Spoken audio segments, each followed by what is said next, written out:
Celtic were knocked out of the Champions League last night in what was a very disappointing result. The world has since reacted to this shock result. We will go over this in today's video, whilst going over all the latest Celtic news from the last 24 hours. But first, make sure you like this video and subscribe to the channel for more Celtic content. Roger Mitchell, the former SPFL chief executive, has hit out at the Celtic board following the club's latest Champions League disaster. The former league boss didn't hold back, slamming what he sees as serious problems with how the club is being run at the top. Mitchell posted on social media after Celtic's penalty loss to Kairat Almaty, accusing the board of major failings. His comments echoed the frustration of many supporters who feel let down by poor signings, lack of planning, and another early exit from Europe. His response comes as pressure continues to build on the club's leadership, with big names like Dermot Desmond and Michael Nicholson facing growing criticism. Mitchell, who once played a big role in Scottish football, made his feelings clear with a strong and direct message. How can a board, a club, a football operation survive incompetence like this? Can't beat anyone in a knockout game, even Diddy teams? Mitchell's comments reflect frustration that's been growing among fans for a while. Some might think his words were strong, but they highlight real worries about a lack of responsibility at the top of the club. Calling people on the board charlatans and yes men is harsh, but it speaks to what many supporters believe. The people running Celtic are either not up to the job or too settled in their positions. The gap between what the club says it wants and what it actually does keeps getting harder to ignore. Celtic's ongoing failure to prepare properly for European qualifiers shows this isn't just a one-off problem. Mitchell's outburst points to a deeper issue of the club allowing the same mistakes to happen again and again. Even if the club chooses to stay quiet, the pressure is clearly building. Celtic can't keep ignoring strong criticism while the same failings continue and another shot at European football slips away. Now for the main story, as Celtic legend Martin O'Neill has delivered a scathing assessment of the club's Champions League exit, claiming the result was entirely Celtic's own doing. The former Hoops manager didn't hold back in his post-match reaction to the penalty shootout loss to Kairat Almaty. O'Neill, who famously led Celtic to a European final in 2003, spoke with clear frustration at the lack of intensity, urgency, and belief shown across the two legs.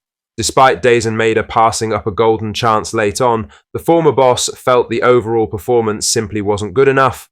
The ex-Celtic gaffer said the team failed to build any real momentum across either match, and that their elimination was the result of not doing enough when it mattered most.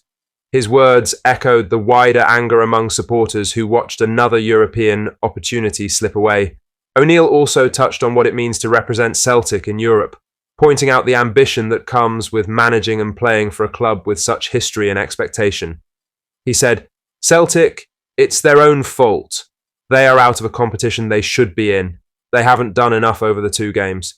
We had the Maeda moment he should score the goal, but there was never a sustained 6 or 7 minutes where they put the opposition under real pressure. It just never happened. When I stepped into Celtic, not that I expected to win the European Cup, but that's what you aspire to. That's what Celtic Football Club is built on." O'Neill's verdict cuts deep because it comes from someone who knows exactly what it takes to lead Celtic on the European stage. His comments underline the growing feeling that standards have dropped when it comes to competing at this level. His point about the lack of sustained pressure reflects a broader issue. Celtic were flat, passive, and never looked like imposing themselves over two legs. There was no spell where they really turned the screw, and that ultimately cost them dearly. Supporters will hear O'Neill's frustration and recognise it as their own. This is not just about a shootout defeat, it's about a club failing to match its own ambitions on the European stage. Again, the expectation, as O'Neill said, is to strive for greatness in Europe. Right now, Celtic are falling well short of that, and questions will continue to mount both on and off the park. In other news, Brendan Rodgers has kept up his clear and honest take on Celtic's Champions League exit, saying the team didn't show the quality needed over the two games to beat Kairat Almaty. The Irishman didn't hold back as he spoke about the performance and how big a chance the team had missed. Celtic went out on penalties after 2 0-0-0 draws, and Rodgers pointed to a poor first leg and missed chances in Kazakhstan. He admitted the pitch was tough, but said that wasn't the reason they went out, it was down to not doing enough to win. Rodgers' words matched the anger and disappointment many fans are feeling after another early European exit. With big games coming and uncertainty over transfers, he now has to rally his players for what's ahead. Attention quickly shifts to Sunday's game at Ibrox, with Rodgers already underlining how important it is to bounce back fast. The derby now carries even more pressure after this midweek failure. He said, "Everyone's bitterly disappointed, and so we had a really big opportunity in these two games, but obviously if we don't score the goals, which we haven't done over the two games, then Kairat, with the greatest respect, are playing for that moment at the end. Really disappointed with the first half of the first game. We wanted to take a lead to here, but we didn't play well enough and show enough quality and the things you need to do to win the game." The pitch was very, very difficult. I think you've seen the quality of the football was at a really low level, I felt, but we still had chances and didn't quite take them. It's a long flight, but we'll just have to get ourselves ready now because it's a huge game for us on Sunday. Rodgers' post-match analysis offers a clear message. Effort alone isn't enough at this level. While his side showed plenty of endeavour, the failure to convert chances and control the tie across two matches proved costly. There will be little sympathy offered for the conditions or missed opportunities. Celtic once again fell short of the standard required to compete in Europe's top competition, and the fallout has only just begun. The Irishman now needs to find a response in the league and hope the final days of the transfer window bring overdue reinforcements. Sunday's clash at Ibrox presents a quick chance to lift the mood and reassert domestic control, but the margin for error is shrinking fast, and Rodgers knows it. As fans look for answers, the manager has at least been direct in his assessment. The next question is how quickly Celtic can respond on the pitch. Chris Sutton didn't hold back in the wake of Celtic's exit from the Champions League, delivering a pointed message to the board over their failure to recruit quality players before the playoff against Kairat Almaty. The former Celtic striker suggested the club's lack of action on the transfer front contributed directly to their downfall.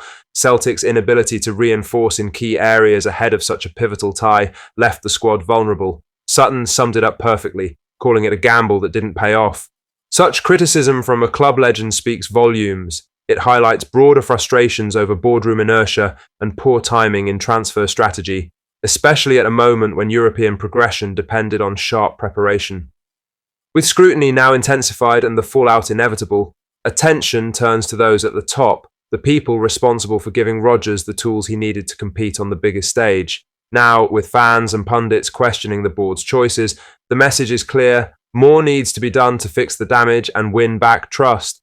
For a club like Celtic, learning the hard way in Europe comes at a big cost. Sutton's comments underline a clear point: having good players isn't enough. Without smart signings at the right time and strong leadership, even top squads can fall short. It's a tough time at Celtic Park. Every day without proper action adds to the gap between the supporters and the board and leaves the manager dealing with rising pressure.